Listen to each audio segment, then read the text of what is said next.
Perlas de la Noche. Palabras con imagen. El análisis de los acontecimientos que influyen en nuestra vida con el periodista Francisco Durán Rosillo.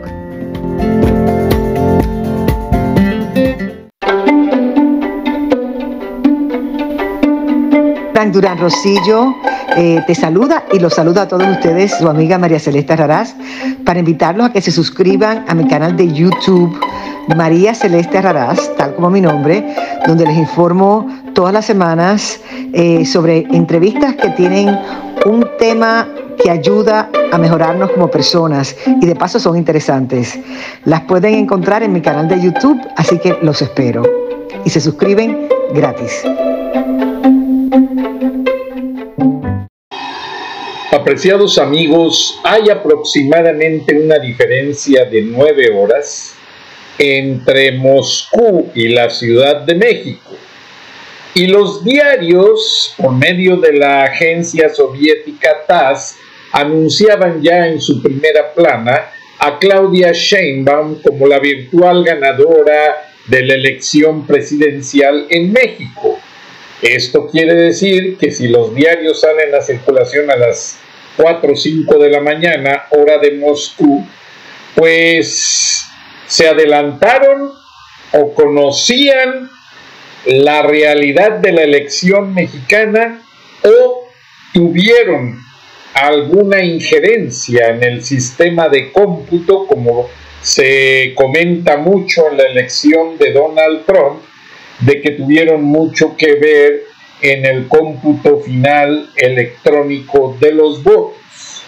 La moneda está en el aire, toda la gente habla de ello en México y en el mundo, pero lo más inquietante es que la nota ya habla de que Vladimir Putin le da la bienvenida a Claudia Sheinbaum como presidenta y le advierte de una serie de planes de los cuales él quiere que ella forme parte. Obviamente, detrás de todo hay un gran plan territorial que desarrollaremos y soportaremos con reportajes de otras cadenas que, si usted sabe entender entre líneas, se podrá dar cuenta perfectamente de que Vladimir Putin, aunque esté perdiendo Ucrania, está más interesado en posicionarse del territorio mexicano y hacer de Cuba una base de lanzamiento de misiles. Vamos con el programa y gracias por sus comentarios. Hola amigos, bienvenidos una vez más a esta secuencia de historias. Ya más que nada no están derivadas de lo que diga o haga Andrés Manuel López Obrador. Agradezco los mensajes de todos ustedes. Les pido de favor pues que sigan los programas en la medida de sus posibilidades. Aquí no les pedimos dinero, aquí hacemos un trabajo profesional y tenemos patrocinio y tenemos el apoyo de empresas muy fuertes, empresas corporativas. Trabajamos para gente muy poderosa en materia de medios. Entonces no hay necesidad de eso. Lo que buscamos es la verdad para beneficio tuyo. Cuando uno informa con la verdad y no hay tendencias, no hay necesidad de pedir dinero, honestamente. Número 1. Número 2, me hablaron de San Luis Potosí y me dio mucho gusto. Déjenme ver si les puedo poner la imagen, aunque sea de carrerita, porque me dio un gusto tremendo ver ya a mi padrino, a Fray Salvador, a Monseñor Fray Salvador Rangel. Estoy tratando de poner la imagen en la transmisión. Les pido paciencia, estoy en vivo y pues saben en estos menesteres cómo se batalla cuando uno trata de hacer algo durante un tipo de transmisión en vivo. Y especialmente ahora que ya el ejército ya controla el Internet en México, ya tenemos lo que en China le llaman la dictadura digital. Aquí les muestro a mi padrino, Fray Salvador Rangel Mendoza. Véanlo, está acabadito, está demacrado. Yo lo vi en el funeral de mi hermana, que nos hizo favor de darnos la misa el 15 de septiembre. Y ustedes saben que estuvimos informando de su situación porque muchos medios distorsionaron completamente la historia, incluidas las autoridades de Morelos. Yo no acepto lo que digan, aunque sean fiscales, aunque sean agentes del Ministerio Público, lo que sean, ellos deben de investigar. Fray Salvador Rangel Mendoza es un sacerdote muy generoso en su tiempo, y yo lo sé y lo he vivido en carne propia. En el tiempo que estuvo en el Bajío, tanto en Acámbaro, en Salvatierra, en Celaya, al señor se le llamaba, al señor obispo, ahora obispo, se le llamaba o se le pedía un favor. Él salía en la madrugada, agarraba su cajita de sus santos óleos, iba a ayudar al enfermo, ayudar a la persona necesitada. Y hay obras que él ha hecho en cantidades innumerables. Él no es un sacerdote o un obispo como algunos. Yo sí meto las manos al fuego por él, y por eso empiezo mi programa dedicándole estos minutos para que lo ayudemos. Él es un hombre que ha servido a Dios toda su vida desde chamaco. Es un caballero de Dios y es un sacerdote de vocación. Yo tengo sus teléfonos directos, pero no lo he querido molestar. Ahora, como saben, pues yo colaboro con CNN y otras cadenas, y obviamente lo que no quiere el gobierno es que Monseñor hable. Recuerden que él estuvo negociando la paz en Guerrero entre los mayores productores de amapola, y él estuvo tratando de alejar a los niños de andar cortando la goma del opio para que fueran a la escuela, para que esos niños crecieran en un ambiente sano, para romper el ciclo de esa niñez pues afectada por esa sumersión de México ante la producción y trasiego de drogas. Entonces, por favor, no es justo con un hombre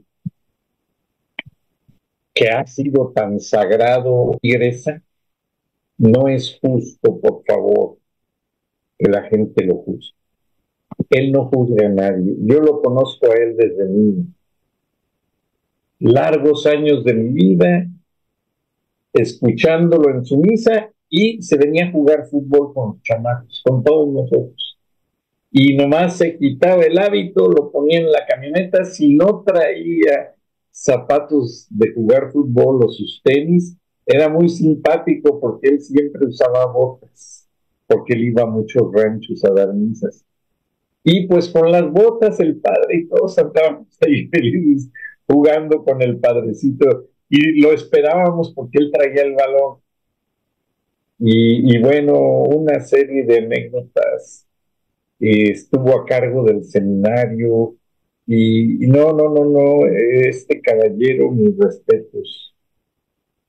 Y yo no permitiré, mientras Dios me deje transmitir este programa, y mientras Dios me dé vida y me permita respirar, Yo no permitiré que se lastime su buena imagen como sacerdote y como hombre y como caballero de Dios. Somos humanos. A lo mejor hay gente que no lo quiere, porque sí, él cuidaba mucho que no hubiera abusos de los caciques. El lugar donde estaba, no le gustaba el cacicazgo, no le gustaba que abusaran de la gente pobre. Y aquí me llamaron los comuneros, los mismos de la Sierra de Guerrero, busquen los programas. Y lo defienden al padrecito. Y todo fue por la situación. No lo voy a decir ahora, porque van a pensar que hablé con él y capaz de que me lo vuelven a secuestrar. No voy a hablar porque ni siquiera he podido saludar. Esta foto me llegó a través de mi audiencia, que la gente fue a misa en San Luis Potosí, y me llegó la foto por gente de San Luis Potosí, gente de Sonora, gente de Sinaloa, de Querétaro y de la Ciudad de México. Entonces, es razón suficiente para darnos cuenta que es un hombre muy querido. Y qué bueno que está de regreso, dando sus misas.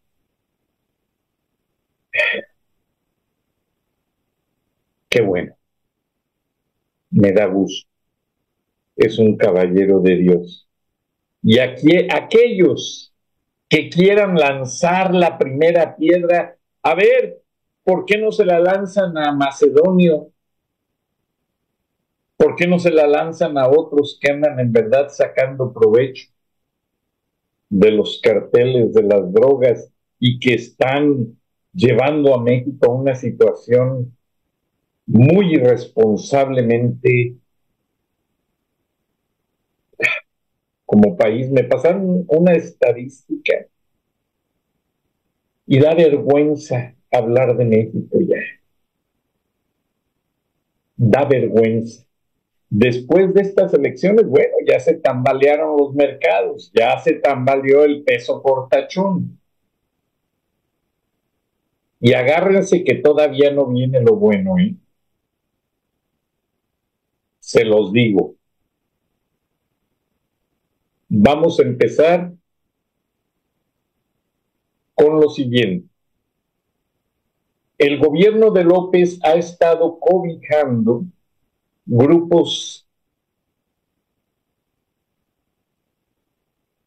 terroristas, lo tengo que decir, pues es un narcopresidente de un narcoestado terrorista fallido, pues es obvio que en México está la gente de Hezbollah, de Hamas y de ISIS.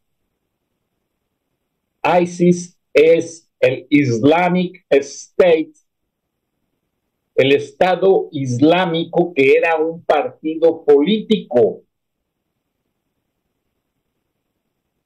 Cuando estaba, pues, metido Osama Bin Laden y toda esa gente en los negocios. Después vinieron las cosas de septiembre 11 y el famoso ISIS, en lugar de ser partido político, se convirtió en fuerza subversiva, terrorista. Bueno, 9 terroristas de este grupo islámico, entre los que iban gente de Hezbollah, según la inteligencia norteamericana, fueron detenidos esta tarde en la frontera México-Estados Unidos. Al ser detenidos e interrogados, ya tenían una serie de conexiones de terroristas en varias ciudades de los Estados Unidos. Van a ver la historia traducida al final de este programa. Número 2.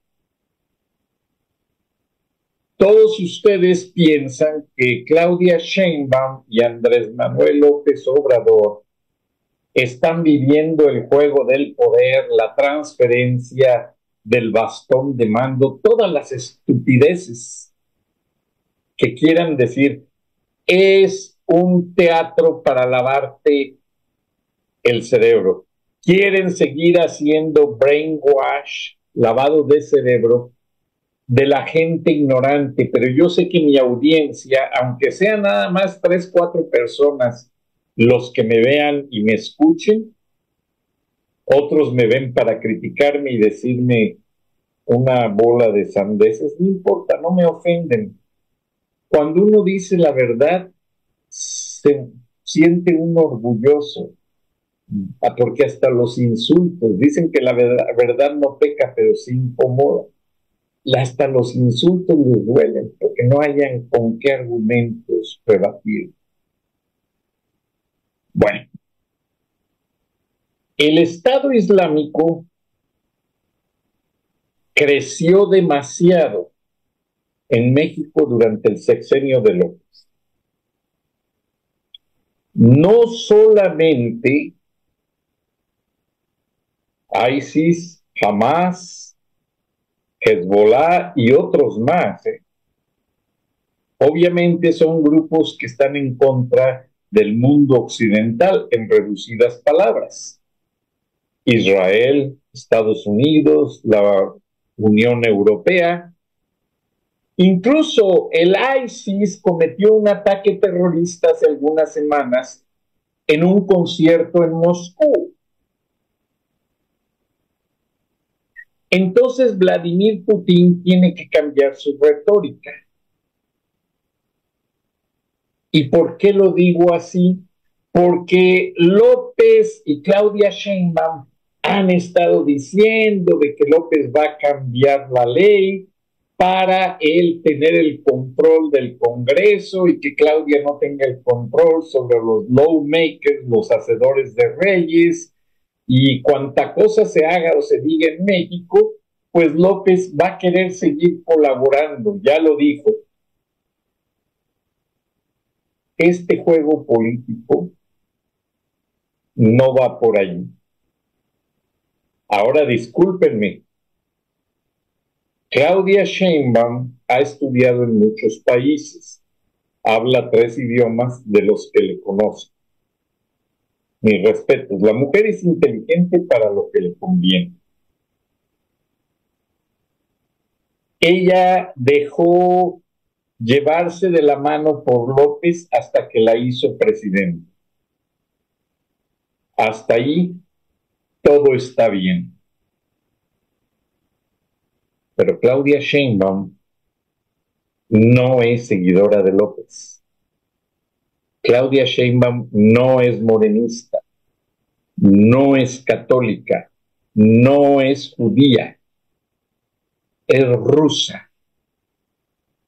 Rusa bolchevique de hueso colorado.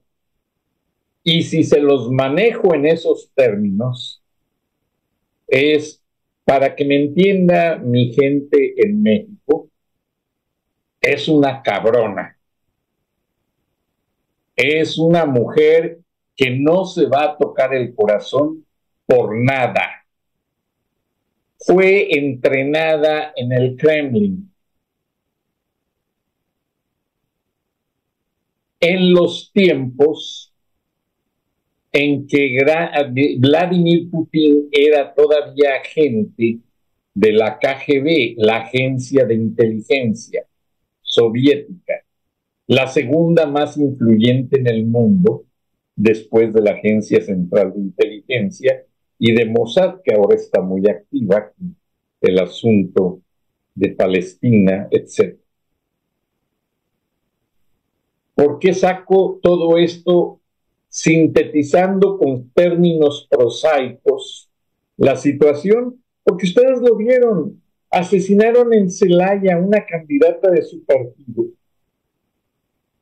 Claudia Sheinbaum no fue ni siquiera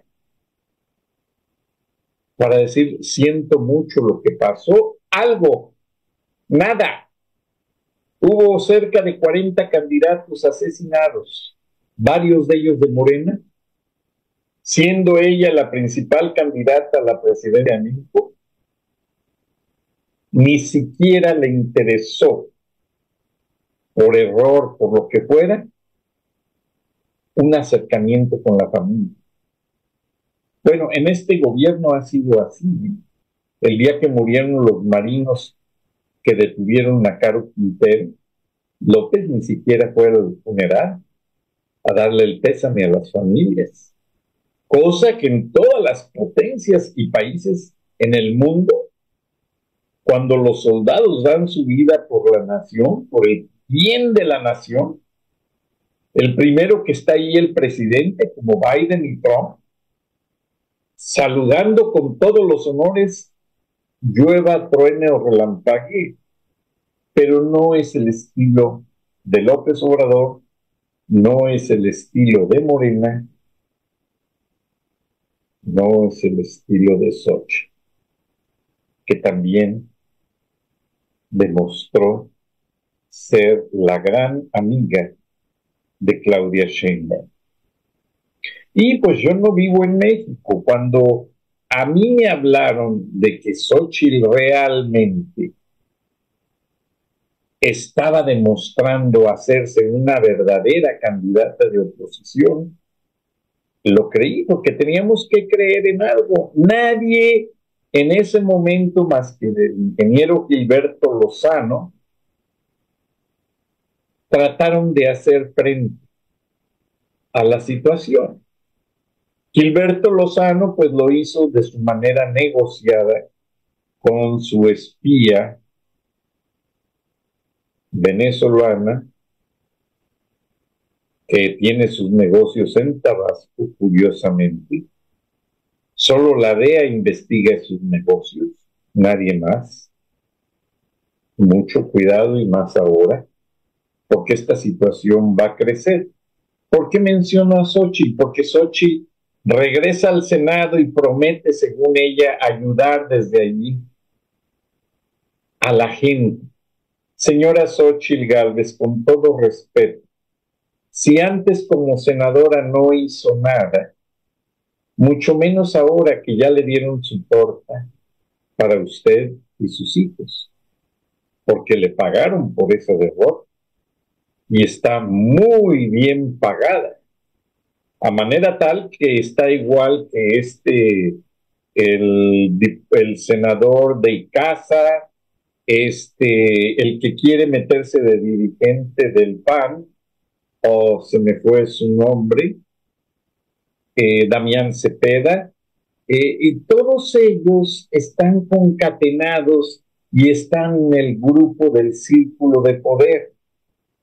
O sea, a todos les dio por hacerle al periodismo y desde los programitas jugaban una fuerza política, según ellos, en la cual ellos estaban levantando la opinión pública, pero ellos lo que quieren es que el pueblo vaya a matarse ahí con el ejército y ellos van a seguir allí sin mancharse las manos, mamándose el presupuesto a sus anchas. Y el pueblo, bien, gracias, bien jodido, bien afectado, sin comer, sin... Ah, qué bonito, ¿verdad? Esos no son políticos.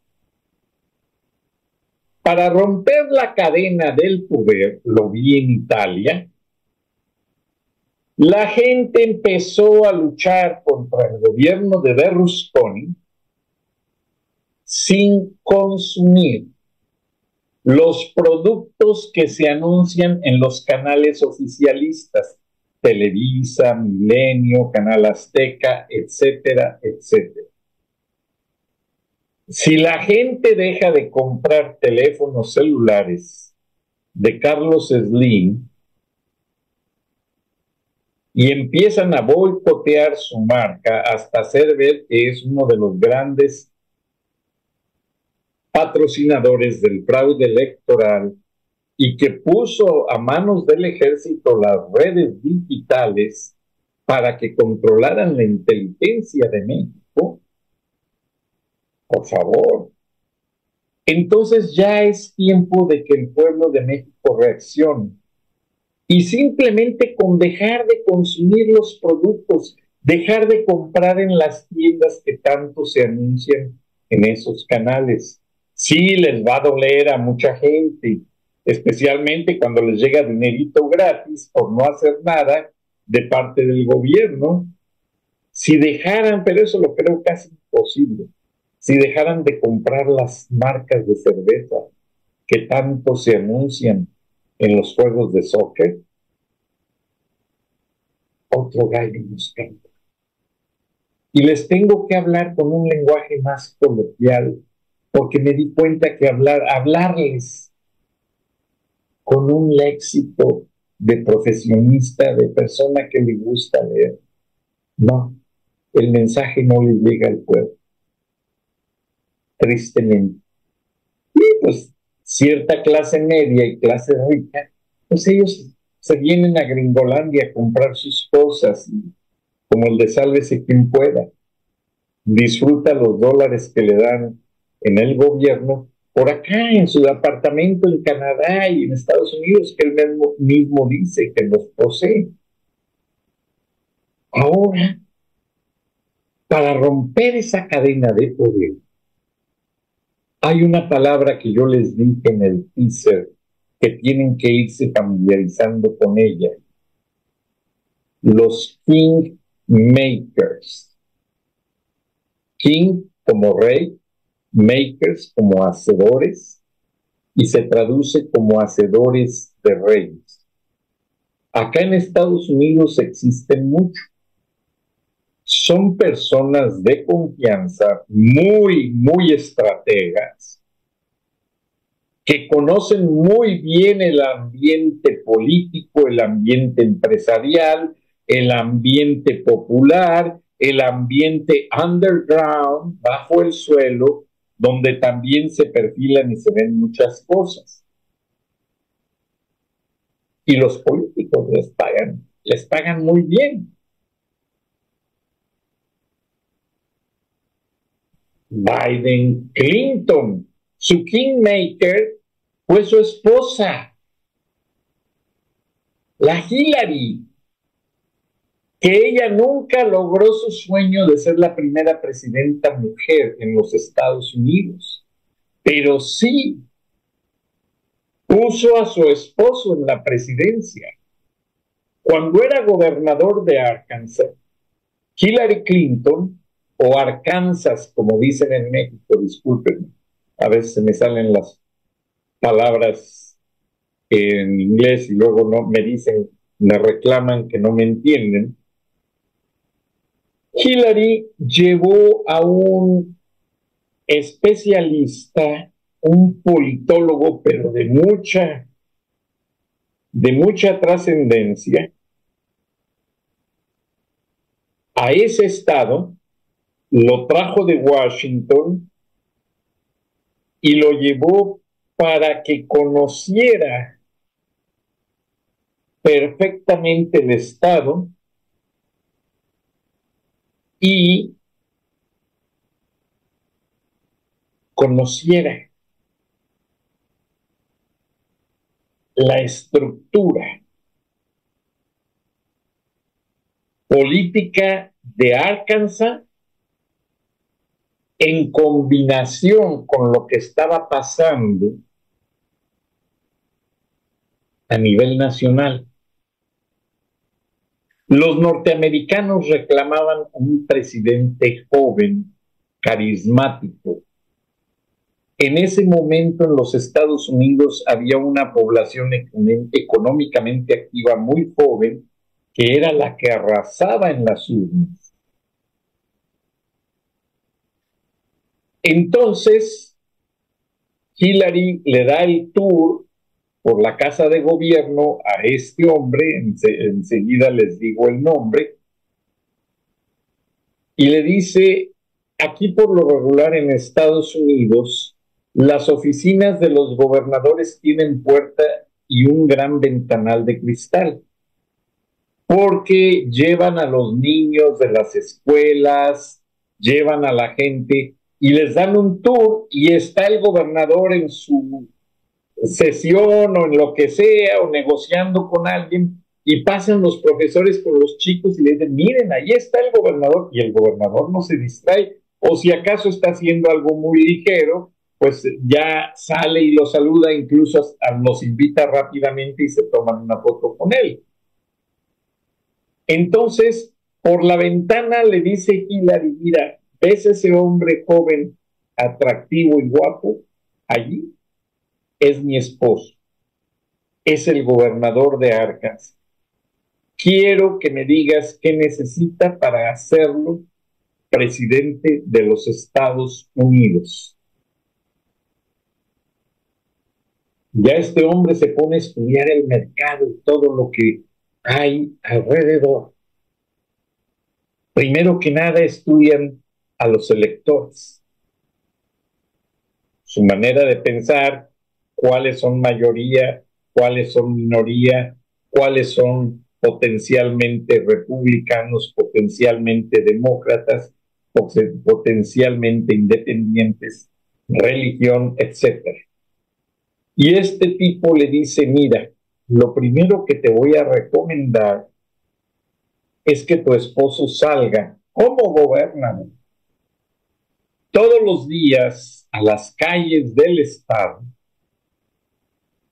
a correr haciendo ejercicio en tenis, short y camiseta con su reloj atlético, así como estos que traen un cronómetro. Hizo tan famoso el reloj Timex que hasta la marca Timex dedicó ese reloj al modelo triatlón, que ahora te miden hasta las palpitaciones del corazón. Bueno, Bill Clinton empezó todos los días con sus carreras y detrás de él iba pues 2 miembros de su seguridad personal y había hasta periodistas esperándolo en la ruta para tomarle foto, video y hacer notar que era el único gobernador de los 50 gobernadores de los Estados Unidos que salía a correr alrededor de su casa y la casa de gobierno todos los días. Se vinieron las campañas, lo hizo candidato. Y ese detalle de salir a correr popularizó tanto a Bill Clinton que en cada ciudad donde iba en su campaña salía a correr con los mismos tenis, la misma camiseta, el mismo short, todo el tiempo sudados, no usaba marcas, usaba una camiseta que no tuviera ninguna leyenda para que la gente se fijara en su persona, en su atractivo físico, y de esa manera fueron haciendo la marca Bill Clinton. Entonces les funcionó de manera tal que, pues, esta situación se hizo irrevocable. El asesor llamado Bill Richardson allí ganó dinerales, porque la Hillary, obviamente, estos tipos cobran hasta 500 o 1000 dólares por hora. Entonces se hizo el gran hacedor de imagen de políticos. Después ya se prostituyó, ya se emborrachaba, usaba drogas, se hizo tan famoso que el poder lo pudrió. Pero Bill Richardson fue el que hizo todo el estudio, todo el assessment, toda la investigación alrededor de Bill Clinton, y Hillary fue la kingmaker, la que agarró toda esa información, la capitalizó e hizo de Bill Clinton el presidente de los Estados Unidos. Me tocó conocerlo porque vino al Centro Mundial de Noticias. De hecho, cuando hice mi juramento, tengo una carta del presidente Clinton como ciudadano de este país. Pero el tema no va por ahí. Esto es solamente un ejemplo. Porque esto fue, pues, un tanto público. Y si lo comparamos con lo que López hizo con Claudia Sheinbaum, también fue más público. Era evidente que aquellas bardas es Claudia, desde tiempo atrás hacían ver que López, dictador, quería permanecer con su marca morena en el poder. Mucho se dice de que van a recibir las órdenes de Andrés Manuel, etcétera, pero aquí paro y corto por completo ese concepto. Porque Claudia Sheinbaum, como se los decía hace algunos minutos, estudió en Rusia y recibió el curso estratégico de analista de inteligencia de la KGB. Claudia no habla mucho de ella. Claudia no habla mucho de su familia. Claudia no va a dar explicaciones de muchas cosas, mucho menos a los mexicanos, a quienes no quieren. Claudia Sheinbaum es la clásica agente rusa que va a hacer de México el capital político y económico y la base militar que tanto añora Vladimir Putin para vengarse de los Estados Unidos. Si López Obrador no quiere a los Estados Unidos y odia a los norteamericanos, pues bueno, entonces, ¿por qué vienen tantos sus hijos de compras? En aviones militares del gobierno, que nunca han traído a un enfermo, nunca han traído a un niño en una emergencia. Ah, pero sí, sus hijos sí, vienen en el avión del gobierno, se van en el avión del gobierno a México. No lo revisan, compran colecciones de relojes carísimos. Nadie les dice nada. Claudia Sheinbaum está tratando de guardar las apariencias. Está tratando y va a tratar de llevar una buena relación con Estados Unidos. Pero Claudia Sheinbaum es tan desafiante como Vladimir Putin, como lo van a ver en la primera parte del reportaje que les voy a poner al final. Es tan largo que no lo quise censurar, no lo quise cortar, entonces lo voy a dividir en dos partes. Si te interesa saber lo que va a pasar en el futuro, que van a cobrar impuestos de las remesas, que van a hacer que todo el pueblo caiga ante cualquier situación, porque a ellos, al momento de querer hacer de México un pueblo comunista, a ellos ya no les interesa ni la gente de Oaxaca, ni la gente de Puebla, ni de Guanajuato, nadie. Ellos van a querer hacer una situación completamente bolchevique. Investiguen el significado de bolchevique ustedes mismos, porque a partir de ahora la cortina de hierro está en medio y está a todo lo que da. Fidel Castro y el Che Guevara fueron figuras que usaron para la crisis de los misiles y pendejadas de esas. No. Ahora ya Rusia ya viene directamente. Ya mandó barcos militares con un submarino nuclear a Cuba y de allí los desplazan al Golfo de México, a las plataformas petroleras y a Maracaibo, que también es un rico sector petrolero. Primero el video de la frontera y después vayan conociendo a Xóchitl Gálvez que no es su amiga, tampoco creo que vaya a ser la presidenta de los mexicanos. Va a ser la presidenta de Vladimir Putin para cumplir los intereses de Rusia en México. Buenas noches, buenos días.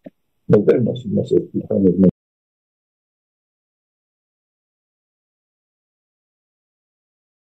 The other news tonight, and we have learned that 8 migrants who entered the U.S. illegally across the Mexico border have now been detained tonight, suspected of having ties to ISIS. Here's Aaron Katursky. Tonight, 8 migrants from Central Asia who entered the United States illegally through the southern border are in federal custody over suspected ties to the terror group ISIS. The individuals from the former Soviet Republic of Tajikistan came to the U.S. since the end of last year. They were vetted at the time. Law enforcement sources told ABC News authorities then uncovered information raising suspicions about possible affiliations with ISIS. At least some of the individuals were monitored, and eventually all were detained in New York, Los Angeles, and Philadelphia. The FBI has specifically warned Islamist radicals might try to access the United States from the Mexican border. There is a particular network where some of the overseas facilitators of the smuggling network have ISIS ties that we're very concerned about. Earlier this year, Russia arrested migrants from Tajikistan in connection with an attack on a concert hall outside Moscow that killed scores of people. While there's not enough information to charge these 8 Tajik migrants, David, we're told they're now likely to be deported. David? Aaron Katursky with us tonight. Aaron, thank you. Metros cuadrados, Rusia es la mayor nación del planeta. Desde su extremo occidental hasta el oriental, Rusia se extiende a lo largo de 9.000 kilómetros, con 9 zonas horarias. Pero ¿cómo pudo un sistema autoritario anexionarse tantos territorios a lo largo de los siglos? Lo vemos en este capítulo de DW Analiza. Un día antes de invadir Ucrania, Putin mostró al mundo cómo funcionan las cosas en Rusia.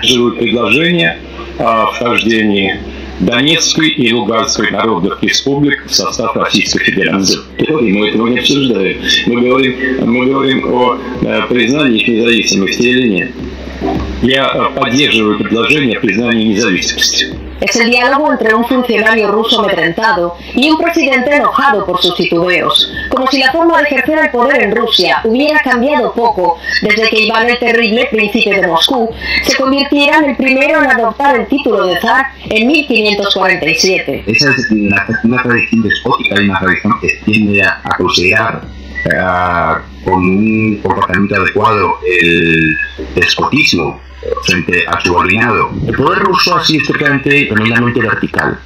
Evidentemente tú te callas aunque sepas que el rey está desnudo. Es decir, que el zar se equivoca. Casi 400 años después del nombramiento del primer zar, el último, Nicolás II, era depuesto y asesinado tras la Revolución Rusa. Pero su derrocamiento no allanó el camino a las ideas igualitarias defendidas por muchos de aquellos revolucionarios. Dio paso a otro sistema en el que el pueblo llano era el centro de la ideología política, pero seguía siendo un sistema autoritario basado en el servilismo y el control, un régimen que con la Unión Soviética extendía aún más el poder del antiguo imperio hasta convertirse en la mayor federación política del mundo.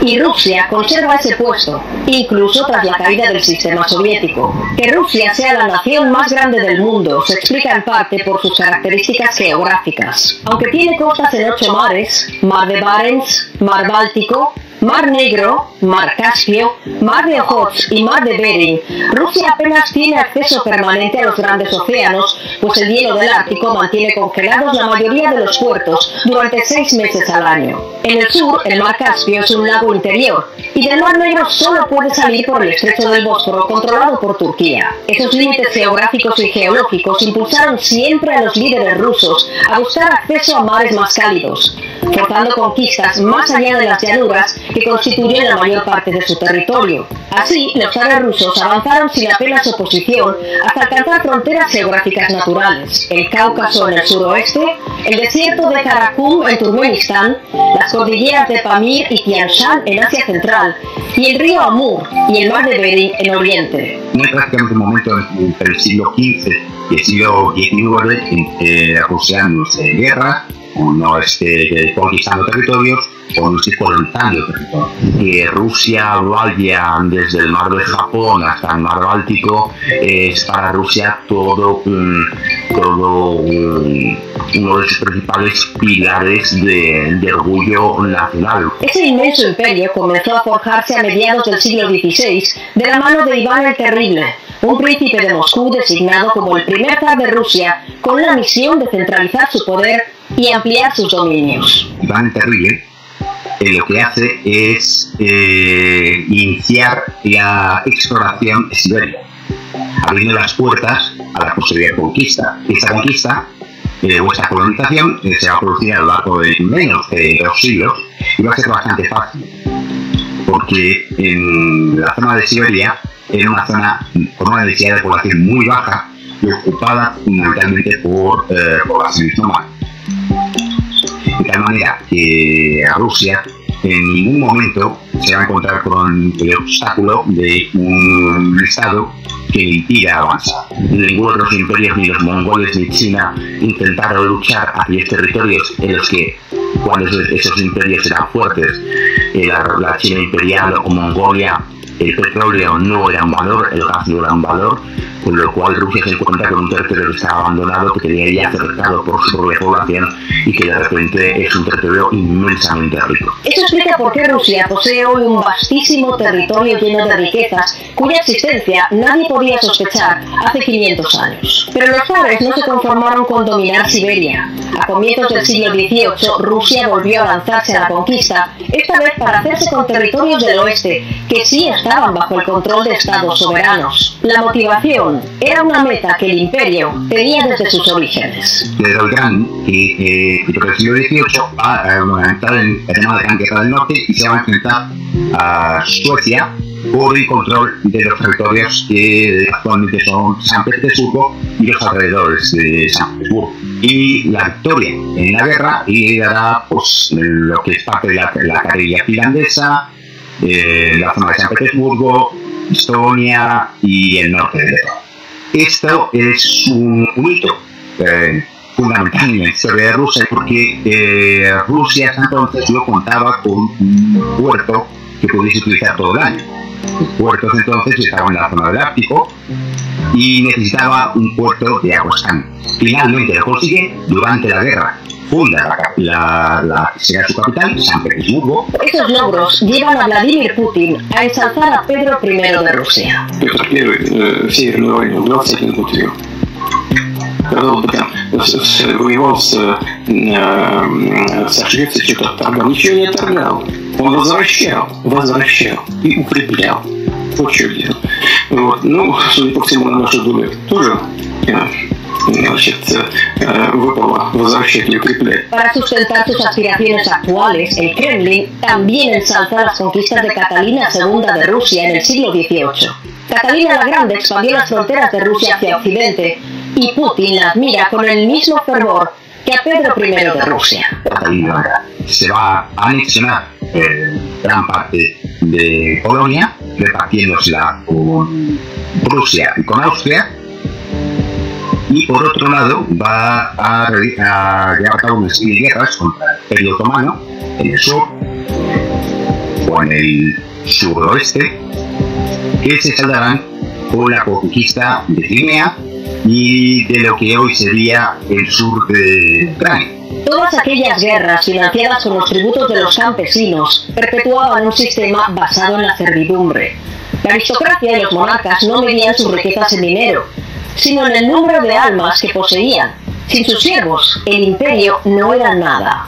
Los primeros cambios para mejorar su forma de vida llegaron 75 años después de la muerte de Catalina. Con la reforma emancipadora de 1861, el zar Alejandro II convirtió a los siervos en ciudadanos que ya no estaban encadenados a la tierra que trabajaban. Pero la reforma fracasó. No iba lo suficientemente lejos para los revolucionarios, que tras varios intentos de asesinar al zar, lo mataron en 1880. Pero las reformas también fracasaron porque muchos campesinos se negaban a creer que hubieran sido ordenadas por el zar. Según el historiador estadounidense Richard Pipes, El campesinado ruso todavía recelaba de los cambios poco antes de la revolución de 1917. Un gobierno limitado, sujeto a restricciones externas y tolerante con la crítica, era para el campesino una contradicción. Para los funcionarios encargados de administrar el país y familiarizados con esas actitudes campesinas, un orden constitucional de tipo occidental solo significaba una cosa: la anarquía. Incluso los funcionarios relativamente liberales veían a los campesinos rusos como salvajes, a quienes solo podía mantenerse a raya si creían que sus gobernantes estaban hechos de otro barro. Más tarde, la Unión Soviética, instaurada tras la Revolución de 1917, sí acabó con aquella esclavitud y con el hambre, y alfabetizó a todo el país. Es evidente que los valores de la educación, del trabajo, del respeto al trabajador y al trabajo, pues sí que se implantaron durante años y años en diferentes generaciones. Al mismo tiempo, la Unión Soviética seguía ampliando su territorio. Se anexionaban las repúblicas bálticas, el este de Polonia, Besarabia, Kaliningrado, el sur de la isla de Sajalín y las islas Kuriles. Además, convertía a toda Europa del Este en estado satélite. El nuevo imperio era aún más poderoso, pero seguía siendo inmune a la apertura democrática. Por dentro es un cuerpo conservador. Lo que vemos fuera y que enamora a muchos izquierdistas europeos, y podemos hablar de los países de la órbita bolivariana, y llegan a Rusia y se enamoran de ver hoces y martillos por las calles y estatuas de Lenin. Pero eso es una fachada. Existe ya una tradición de desconfianza hacia el pueblo y una tradición de considerar el comportamiento despótico como algo normal, como una forma más de funcionamiento del Estado, pues que los principios básicos de la democracia liberal, como son la libertad individual, la libertad de prensa, la defensa de los derechos individuales frente al poder del gobierno, sea algo como secundario y especial. La pirámide de poder ha sido siempre la misma, pero en vez de un zar tenías un secretario general del Partido Comunista y ahora tenemos un presidente de la Federación Rusa. Es un presidente que hoy, al igual que los primeros zares, sustenta su poder en el servilismo. Ha creado un grupo, un cuerpo de vasallos, de gente gris, de gente que a la misma que despuntaban, que empezaban a tener popularidad, los apartaba a segundos cargos. Putin quiere una segunda línea de gente gris, y cuando él desaparezca, pues habrá una batalla feroz entre esa masa gris, y ese es el gran peligro de la Rusia actual, que Putin puede desaparecer hoy mismo. Pero esa no parece ser la principal preocupación de la población rusa. Luego se intentó llegar a Moscú, nadie salía a la calle a defender al régimen de Putin. A los rusos les importaba más bien poco, hubo manifestaciones para salir a defender al presidente ruso. No salieron a defenderlo, pero tampoco a criticarlo. Una misión imposible en la Rusia de hoy. Y eso es algo que tiene consecuencias. El servilismo frente al superior puede explicar la falta de respeto a la vida humana y a la vida de los propios soldados que se ve actualmente en Ucrania por parte del ejército ruso. Muchas veces lanza a sus soldados ataques frontales y incluso hemos visto ataques frontales de soldados rusos en motocicletas, en trincheras. La estrategia rusa pasa por enviar oleadas y oleadas de gente para ahogar a los ucranianos de sangre, para ahogarlos de sangre rusa. Ante eso, el principal anhelo de la población rusa no es que su país recupere territorios de otras épocas. La prioridad de la mayoría es otra. No ansia por volver al estado anterior, ¿no? De, bueno, pues hacer lo que quiere hacer el gobierno, pero no nos meten en más guerras. Algo tan simple como eso es lo que anhela la sociedad rusa.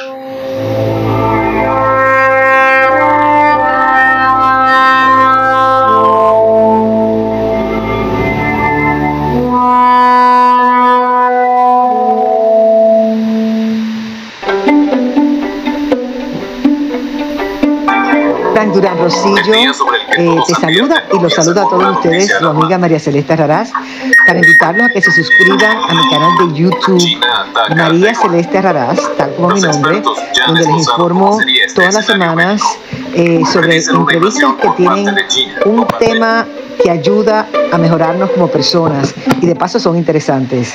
Las pueden encontrar en mi canal de YouTube, así que los espero. Y se suscriben gratis.